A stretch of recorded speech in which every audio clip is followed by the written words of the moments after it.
Shalom, selamat pagi Bapak Ibu Guru dan teman-teman sekalian.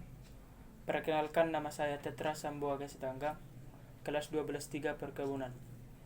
Perkenalkan pada hari ini saya akan mempresentasikan hasil tugas saya, yaitu menganalisis video dengan judul Cara Remaja Mewujudkan Demokrasi dan Hak Asasi Manusia. Remaja Kristen adalah citra-citra dari Allah yang sebenarnya, dan sebagai remaja Kristen kita bisa dapat mewujudkan bagaimana ciri perwujudan demokrasi dan hak asasi manusia itu sebenarnya. Isu mengenai demokrasi akan selalu berhubungan mengenai hak asasi manusia. Perjuangan menegakkan demokrasi merupakan upaya umat manusia dalam rangka menjamin dan melindungi hak asasi. Karena demokrasi merupakan salah satu sistem politik yang memberi penghargaan atas dasar manusia. Dalam perkembangannya, demokrasi terkait erat dengan sejauh mana terjaminnya hak-hak ekonomi dan sosial, budaya dan dari rakyat. Dengan demikian, hak asasi manusia akan terwujud dan terjamin oleh negara yang demokratis, dan sebaliknya, demokrasi akan terwujud apabila negara mampu menjamin tegaknya hak asasi manusia atau HAM. Bagaimana cara mewujudkan demokrasi dan hak asasi manusia di kalangan remaja Kristen? 1. Bersikap tenggang rasa. Bersikap tenggang rasa yaitu sikap saling menghormati satu sama lain terhadap orang-orang terdekat maupun yang jauh, atau sikap toleransi terhadap orang lain. Contoh perwujudannya atau contohnya dalam kehidupan kita sehari-hari, langkah yang harus kita lakukan yaitu sebagai berikut. 1. Berpikir sebelum berbicara. Bersikap ramah, bertoleransi di dalam bidang agama. Selalu menyapa orang sekitar. Tidak mengucilkan teman penderita berkebutuhan khusus. Untuk perwujudannya dalam kehidupan sehari-hari, dalam pelaksanaannya, yaitu kita dapat melakukan hal-hal sebagai berikut. Membentuk sebuah diskusi. 2. Saling menghargai satu sama lain, memberikan kesempatan orang lain untuk berbicara, dan saling menghargai pendapatnya. Sosialisasi bersama. Sikap tenggang rasa merupakan sila kedua dan ketiga Pancasila di Indonesia. Selanjutnya, apakah manfaat dari kita melakukan tenggang rasa? Manfaat dari tenggang rasa adalah sebagai berikut. Menciptakan rasa persatuan dan kesatuan antar sesama. 2. Menumbuhkan rasa peduli, mempererat rasa kekeluargaan sehingga menjadi masyarakat yang rukun. Menjadi masyarakat yang rukun dan damai. Sebagai umat manusia, kita perlu melakukan sikap tenggang rasa dimanapun kita berada. Dengan kesimpulan, kita harus melakukan aktivitas yang tenggang rasa setiap saat supaya tidak ada masalah buruk. Demikian hasil presentasi video saya pada kesempatan kali ini. Semoga dimanapun kita berada sekarang, semoga dalam keadaan sehat dan jauh dari segala penyakit. Selamat pagi dan salam sejahtera bagi kita semua. Shalom, selamat pagi dan salam sejahtera buat kita semua. Puji dan syukur kita panjatkan kehadirat Tuhan yang Maha Kuasa atas berkat dan rahmat-Nya yang masih diberikan kepada kita, serta napas kehidupan kesehatan yang masih kita rasakan hingga pada saat hari ini. Sebelum saya memberitahu isi dari rangkuman yang saya analisis, izinkan saya terlebih dahulu memperkenalkan diri saya. Nama saya Purnama Clara Manurung. Saya kelas 12-4 Agribisnis Tanaman Perkebunan. Dan judul video yang telah saya rangkum tersebut yaitu Cara Remaja Kristen Mewujudkan Demokrasi dan HAM di Indonesia. Nah, jadi kita yang sebagai remaja Kristen ini merupakan citra-citra diri Allah yang sebenarnya. Mengapa disebut dengan citra-citra Allah yang sebenarnya? Karena kita ini adalah manusia yang diciptakan serupa dan segambar dengan Dia, yaitu Dia itu Tuhan atau Allah kita. Kita sebagai remaja Kristen pasti bisa mewujudkan bagaimana ciri remaja Kristen dalam mewujudkan demokrasi HAM di Indonesia yang sebenarnya. Sebelumnya kita sudah mempelajari apa itu negara demokrasi.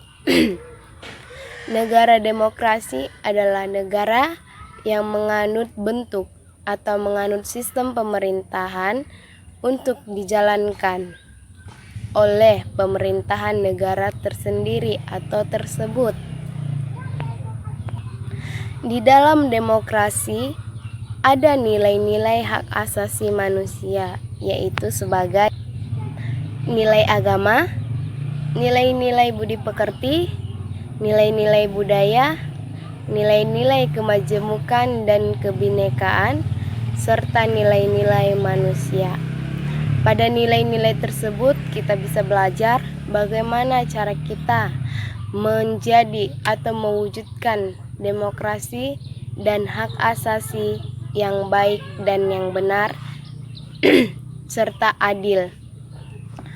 Menurut kalian, bagaimana kita seharusnya sebagai remaja Kristen bisa mewujudkan praktik demokrasi dan hak asasi manusia yang baik, adil, dan benar sesuai dengan Alkitab dan ajaran Yesus? Nah, jawabannya simpel, cuma satu, yaitu bersikap tenggang rasa. Apa sih itu bersikap tenggang rasa? Yaitu sikap yang saling menghormati satu sama lain terhadap orang-orang terdekat maupun jauh, atau bisa juga disebut dengan sikap toleransi terhadap orang lain. Apa saja yang bisa kita lakukan untuk menunjukkan sikap tenggang rasa? Bersikap tenggang rasa itu yaitu seperti berpikir sebelum berbicara, bersikap ramah, bertoleransi di dalam bidang agama, selalu menyapa orang-orang sekitar, tidak mengucilkan teman yang menderita berkebutuhan khusus. Contohnya teman kita yang kekurangan karena kemiskinannya, kita mengejek mereka, seperti itulah contohnya. Berpikir sebelum bicara. Kadang manusia ini ataupun kita sebagai makhluk sosial mau mengungkapkan kata-kata sebelum menggunakan pemikiran. Itu jikalau kita berpikir sebelum bicara, itu berarti kita harus terlebih dahulu bagaimana jawaban kita itu harus sesuai dengan yang diberitahukan. Dan bersikap ramah. Jikalau kita ramah sama orang lain, pasti tak akan membayar kok. Cuman jikalau kita bersikap sombong, arogan pada orang lain, pasti dibayar mereka dengan kesombongan juga. Kita bersikap ramah ini sama seperti yang diajarkan Tuhan Yesus, yaitu saling sapa menyapa, atau walaupun dengan kata-kata ataupun lempar senyum saja.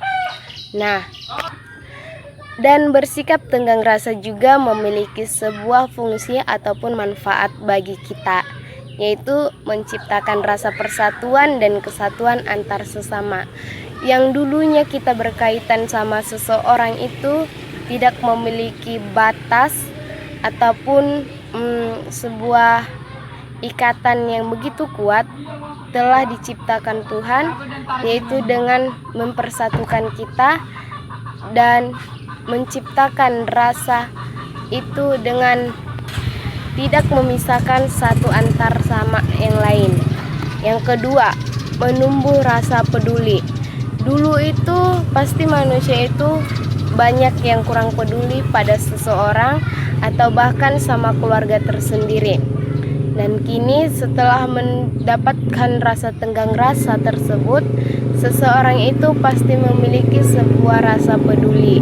Dan kepedulian itu bisa membuat kita saling mengasihi, saling menyayangi, dan saling menghormati satu sama lain.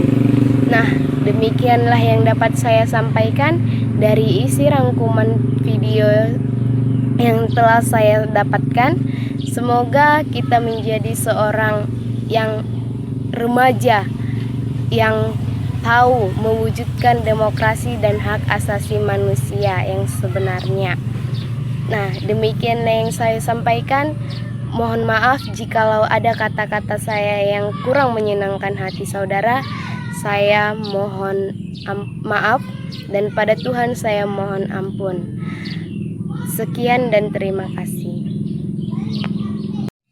Selamat pagi dan salam sejahtera buat kita semua.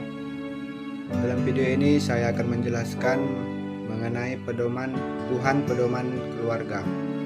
Keluarga adalah kelompok kecil yang memiliki ikatan darah dan adanya suatu pernikahan antara berlawanan jenis, contohnya lelaki dengan perempuan. Keluarga dibagi menjadi dua jenis, yaitu keluarga inti dan keluarga besar. Keluarga inti adalah keluarga yang terdiri antara ayah, ibu, dan anak-anaknya.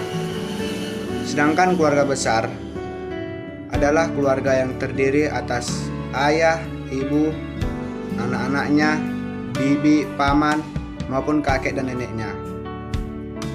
Dalam video ini ada juga yang disebut dengan keluarga Kristen.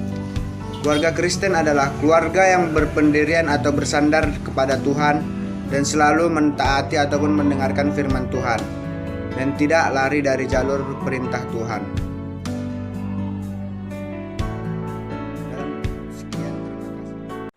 Selamat siang semuanya. Saya Saud Maulid Omar Paung, kelas 10 perkebunan. Saya ingin menyampaikan hasil analisis saya tentang video dari Bu Siti Marlina tentang bertumbuh menuju kedewasaan yang benar. Saya di sini ingin menyampaikan hasil analisis saya tentang video tersebut, bahwa di dalam video tersebut mengajarkan bertumbuh menuju kedewasaan yang benar menurut firman Tuhan dalam ayat-ayat firman Tuhan yang sudah mengajarkan kedewasaan tersebut. Tujuan dari pembelajaran tersebut agar siswa dapat mengetahui dan dapat memahami bagaimana bertumbuh dewasa yang benar, dan bukan hanya untuk para murid saja, tetapi untuk semua orang yang sedang menonton video tersebut. Dalam video tersebut penyampaiannya sangat bagus karena diiringi dengan lagu rohani. Saya sangat suka dan saya sangat terhibur. Sekianlah dari hasil video saya. Apabila ada kesalahan kata-kata saya mohon maaf. Sekian dan terima kasih. Selamat siang. Sore Bu, perkenalkan nama saya John Sinaga. Saya dari kelas 10-6. Dari yang saya analisis video tersebut, bahwa kedewasaan yang benar adalah memiliki sifat yang sabar, mampu melakukan segala hal sendiri, dan bertanggung jawab untuk semua yang dilakukan, dan tidak mudah diombang-ambing oleh zaman. Baiklah Bu, itulah yang dapat saya analisis dari video tersebut. Terima kasih Bu. Maaf. Saya bernama Jonathan Segian dari kelas 10-5 perkebunan. Di sini saya akan menjelaskan video tentang bertumbuh dan berhikmat dan tujuannya. Tujuannya adalah kita harus bersikap dewasa dan tidak mengulangi seperti kanak-kanak, dan kita harus bertanggung jawab, jujur, mandiri, dan kita harus mengasihi sesama kita diri sendiri dan menjadi pribadi yang takut akan Tuhan. Sekian dan terima kasih. Selamat siang semuanya. Perkenalkan, nama saya Saud Maulid Omar Paung. Saya dari kelas 10-6 SMK Negeri 1 Pertanian Pembangunan Negeri 1 Kuala Selatan. Di sini saya ingin menjelaskan tujuan dari video pembelajaran yang diberi oleh guru agama Ibu Marlina Sinaga. Di sini saya ingin menjelaskan bahwa tujuan dari video tersebut ingin memberitahu kepada semua orang bahwa Bertumbuh dewasa itu bukan hanya secara biologis, tetapi secara psikologis juga. Dan banyak mengajarkan bertumbuh dewasa itu bukan hanya secara fisik, tetapi secara dalam firman Tuhan dan dalam ajaran Tuhan, dan banyak bermanfaat dan banyak melakukan yang bermanfaat bagi setiap orang. Sekianlah dari penjelasan dari saya. Apabila ada kesalahan ucapan ataupun kata, saya meminta maaf yang sebesar-besarnya. Sekian dan terima kasih dan selamat siang. Shalom. Perkenalkan, nama saya Giopan Christian Panjaitan. Saya dari kelas 10.5 Perkebunan. Saya ingin menyampaikan hasil presentasi saya setelah melihat video tadi. Bertumbuh dewasa bukan hanya sekedar tentang pertumbuhan fisik yang kita alami selama hidup, tetapi bertumbuh dewasa harus diiringi dengan pertumbuhan psikologis atau dalam hal pemikiran. Seperti yang di dalam video dikatakan bahwa menjadi dewasa dapat dicirikan dengan penuh pertimbangan, bertanggung jawab, jujur, hidup yang terarah kepada orang lain, dan hidup bijaksana. Kita harus bisa menguasai itu semua untuk bisa menjadi dewasa. Kita dapat melihat kedewasaan dalam tokoh Alkitab, yaitu Samuel, Raja Salomo, dan Tuhan Yesus yang berhikmat selama hidupnya. Kita harus bisa mencontoh tokoh tersebut. Ingatlah bahwa pertumbuhan fisik harus diiringi pertumbuhan psikologis, baru kita bisa dikatakan dewasa. Perkenalkan, nama saya Elbina Eleonara. Saya dari kelas 10.5. Saya akan memberi sedikit tentang bertumbuh dan semakin berhikmah. 1. Perluasan perasaan diri. Ketika orang menjadi matang, ia mengembangkan perhatian di luar diri. Kedua, relasi sosial yang hangat. Ketiga, keamanan emosional. Keempat, persepsi realistis. Kelima, keterampilan dan tugas. 6, pemahaman diri. 7, filsafat hidup. Sekian dan terima kasih. Selamat siang semuanya. Saya akan menjelaskan hasil dari analisis video saya yang berjudul Tuhan Pedoman Keluargaku.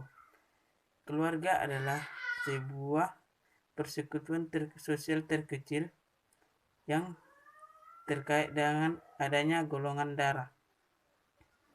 Ada dua jenis keluarga, yaitu keluarga inti yang terdiri dari ayah, ibu, anak, dan keluarga besar yang terdiri dari kakek, nenek, paman, bibi, ayah, ibu, anak, sepupu, dan lain-lainnya.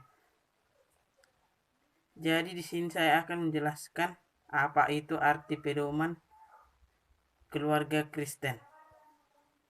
Pedoman keluarga Kristen adalah Tuhan, yang dimana kita mengimpikan atau mengikuti seluruh jalan-jalan yang telah diajarkan oleh Tuhan yang terdapat dalam Alkitab, yang selalu kita pedomkan dalam kehidupan sehari-hari dan selalu kita jalankan.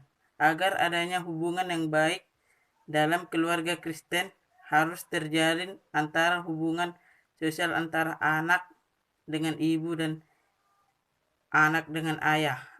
Agar hubungan itu terjadi, maka anak dan ayah dan ibu harus saling menyayangi dan menghormati satu sama lain. Sekianlah dari video saya. Jika ada tutur kata yang salah, mohon maaf. Kenalkan, nama saya Tamsari Tambunan. Saya dari kelas 10.6. Saya akan menjelaskan apa tujuan bertumbuh semakin berhikmat. Remaja harus memiliki 1. Keberanian dan tanggung jawab. 2. Kejujuran. 3. Tidak terarah kepada orang lain. 4. Berhikmat. Sekian dan terima kasih yang saya dapatkan. Perkenalkan, nama saya Nasi Simamora, kelas 10.6. Di sini saya ingin memberikan makna dari hasil video tersebut.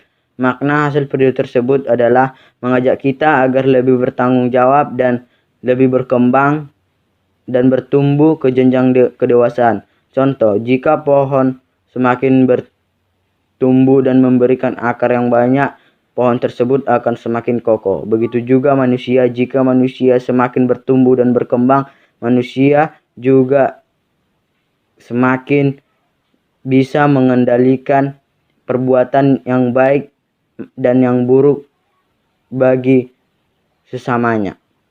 Manusia memiliki sifat emosi, sifat ketidakdisiplinan. Sifat emosi bisa dikendalikan oleh orang yang sabar dan orang yang dewasa. Orang yang dewasa berarti orang yang memiliki pikiran yang logis.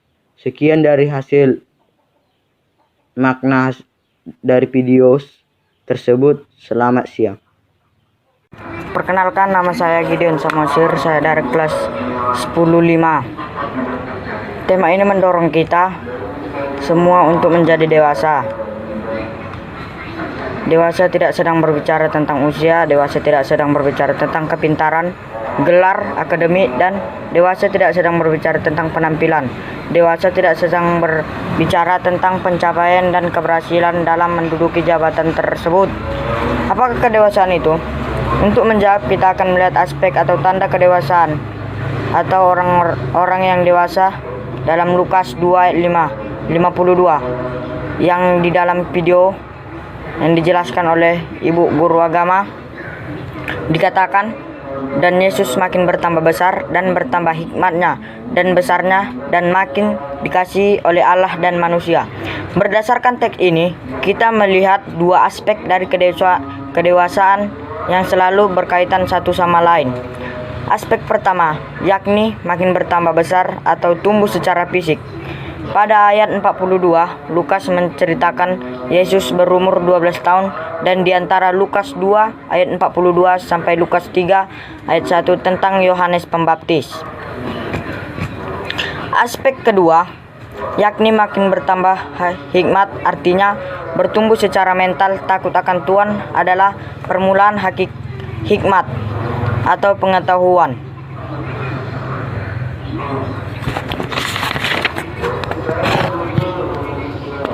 Sebagai remaja Kristen, kita harus bisa terinnovasi dari kisah haru anak SMA yang mendorong gerobak pemulung. Dari situ kita belajar bahwa semakin kita dewasa, semakin banyaklah kita membantu satu sama lain tanpa harus meminta imbalan. Dan dalam video yang diceritakan tersebut, banyak yang mengira gadis SMA tersebut adalah anak pemulung yang ia bantu. Ternyata tidak. Dari situ kita banyak melihat sisi positif bahwa kita menolong satu sama lain. Tidak harus keluarga, teman, saudara, tetapi harus membantu satu sama lain, sesama manusia, baik itu hewan dan tumbuhan. Sekian video saya, penjelasan dari video Ibu Guru Agama tadi. Terima kasih. Shalom.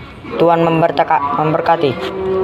Perkenalkan, nama saya Nasib Simamora, kelas 10-6. Di sini saya akan menjelaskan bahwa makna video tersebut. Di dalam makna video tersebut mengajak kita lebih bertanggung jawab, berpikir logis, dan tidak hanya berpikir logis tetapi berpikir psikologis, bahwa kita sadar anak remaja atau bertumbuh jenjang kedewasaan. Kedewasaan memiliki ciri-ciri, yaitu 1. Penuh pertimbangan, yang artinya menjadi dewasa, seseorang menjadi lebih mampu memperhitungkan dampak dari segala perbuatannya. 2. Bertanggung jawab. Bertanggung jawab artinya seseorang remaja Kristen, dia harus berani menanggung segala sesuatu atas apa yang mereka perbuat. 3. Jujur. Jujur artinya sikap dewasa yang menunjukkan sikap lurus hatinya menuju sikap yang sebenarnya. 4. Hidup yang terarah kepada orang lain. Artinya, seorang Kristen yang dewasa perlu menunjukkan bagaimana ia menggunakan apa yang ia miliki atau yang dipercayakan padanya kepada gereja, masyarakat, negara, bahkan terhadap sesama yang tidak harus orang Indonesia. 5. Hidup bijaksana. Artinya hidup dalam pengertian dan hidup dalam hikmat. Sekian dari hasil penjelasan saya, semoga benar. Terima kasih. Nama saya Johnson Putar-Putar. Saya ingin menjelaskan tujuan dari video tersebut. Tujuan dari video tersebut adalah mengajarkan kita sebagai remaja Kristen yang dewasa agar dapat membina diri kita ke arah yang lebih baik. Menjadi remaja Kristen bukan dilihat dari fisik, tetapi juga dari fisiologis kita. Agar kita bisa tumbuh menjadi remaja Kristen yang dewasa, kita harus lebih dekat dan lebih mengenal Tuhan kita.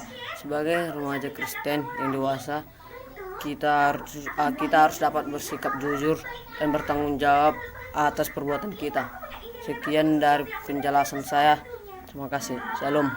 Saya Salah Sombing, kelas 11/4, akan menjelaskan atau memberikan apa tujuan dari makna cerita tersebut, yaitu cerita tentang Tuhan pedoman keluargaku. Makna dari cerita tersebut ialah di mana suatu keluarga itu terus mengandalkan Tuhan dan selalu berpegang teguh pada Tuhan